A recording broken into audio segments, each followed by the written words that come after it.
It's a beautiful yet windy day in Cape Town. Ahead of big racing this weekend, and on Sunday we have a double header racing up north at Turfentine, where they have a couple of feature races on the card, but this time round we're going to be concentrating on racing in KZN. We're in the capital on Sunday, racing at Hollywoodbets Scottsville, where the first gets underway at 12:35. 5 minutes before that, you need to have your Hollywoodbet punted challenge selections on. Very important, the bet slip. You need to take the bet slip because that will put you in line to win that big cash incentive prize if you were to find all the winners on a card. Particularly one like this, which I found extremely tricky, and in fact we're off to a very, very tricky start in the opener. A maiden plate for 3 rolls where 9 runners will contest this 1200-meter event. Now, there are a couple of first-timers. We have a few lightly raced individuals, and those that have raced don't have the most inspiring form. So where do we go in the first? I'm going with number 1, One Arm Bandit. I think this horse is better than his last start over 1800. Had valid excuses last time out. The jock returned reporting that something was amiss. He drops back in trip. The form prior to that last start was good, and he must have a chance of bouncing back to that kind of form and be competitive in a race of this nature. So One Arm Bandit is the first choice ahead of 8. Limelight Legend, who can show improvement if he jumps on terms. For third, I'm going with 5, Villa Viscosa. He's lightly raced and still can improve further. And for fourth, I'm going with 4, Fine Dining, who's back from a break. First run since being gelded, and I think we can expect further improvement. Now, if there are any first-timers that we don't know of, as far as Cummins is concerned, that's catching pigeons back home, it wouldn't surprise me if one of them were to end up in the winner's enclosure. Not the easiest of starts. Very tricky race 1. I'm not even confident with my selections of 1, 8, 5 and 4. Moving on to race 2, which is a maiden plate, where 10 runners will face the start at the 1200. And here I'm going with number 9, Emoyeni. Now this horse finished second on debut over 1,000 meters.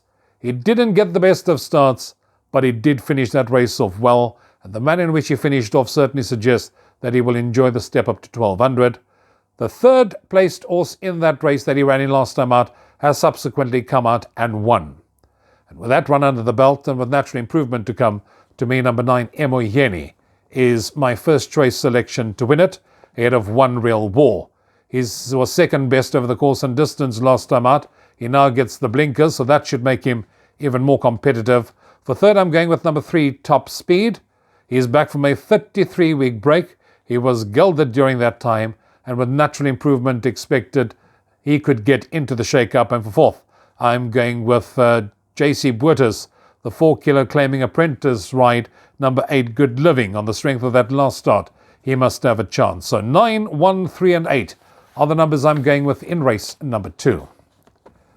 Race number 3 is a Class 5 for fillies and mares. Just 7 runners to contest the 1600-meter contest.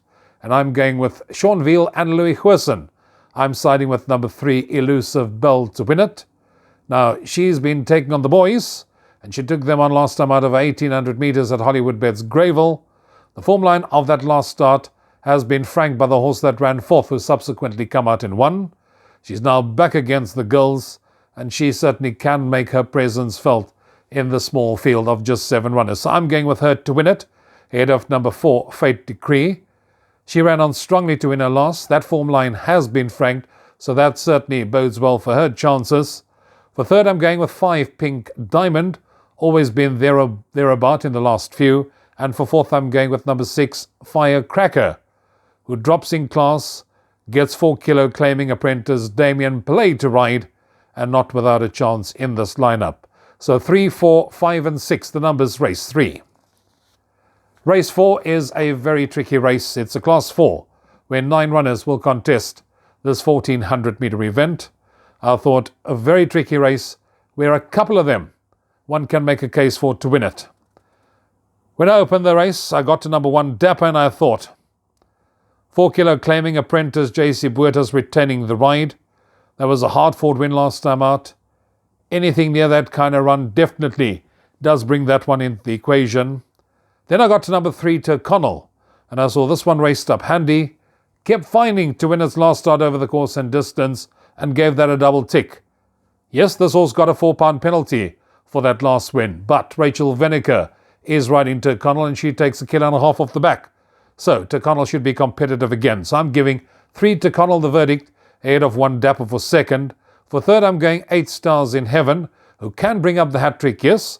And for fourth, I'm going for number 7, Cabernet Shuffle, Sean Veal's ride. This one could surprise in a race of this nature.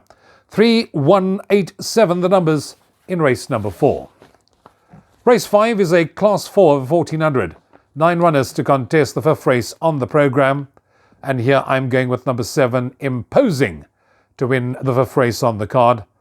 I thought this one found lots of betting support last time out. If you look in the form line, you'll see that the money came pouring on, and this horse was just touched off as they hit the wire. This time round, he's having his peak run, ideally course and distance suited, and if he were to repeat anything near that kind of a performance, he can make amends and go one better. Hence the reason I'm going with 7, Imposing, to win it, ahead of number 8, Give Me the Good Life. Now he will be up there with the pace and staying on. For third, I'm going with 2, King's Island, who should also remain competitive despite the £4 penalty for that last win. And then Ralph the Rascal. The blinker seemed to have done the trick. That one also warrants inclusion. So 7, 8, 2 and 6 are the numbers I'm going with in race number 5. Race 6, another tricky contest. A Class 4 for fillies and mares over 1400 metres. A nice big field of 15 runners. And a case can be made for a couple of them in this race. From the top down, when you look at number 2, Miss Pageant, you'll see now a kilo better off at the weights with number 8, Fort Jador. Precious little to choose on paper between 2 Miss Pageant and 8, Fort Jador. But that was 2 very good seconds in its last 2 starts. 8, Fort Jador, I thought, has got solid form. Dennis Schwartz will definitely use that early gate speed to overcome the draw. Place him nice and handy and keep going all the way to the wire. And he may be hard to peg back in the closing stages. 8, Fort Jador, she gets the nod ahead of 2, Miss Pageant. For third, I'm going with 1, Chelsea Flower. Now she finished second in her only course and distance attempt. Nothing saying that she can't finish in the money again. And for fourth, I'm going with 7, Happy Fortune. That last form line has certainly held up well, and I think further improvement can be expected. So 8, 2, 1 and 7 are the numbers, and it wouldn't surprise me if either of them were to come out and win the 6th race, because it is a very, very tricky contest. Penultimate race, race 7, is the non-black type African Holly Stakes, to be run over 1100 metres. And I must admit, of recent times, I've become a bit of a fan of William West. Number 4 on the programme. I went for William West last time out, didn't let the side down. He won his last start over 1200 metres here at Hollywoodbets Scottsville. Now comes back in trip to 1100.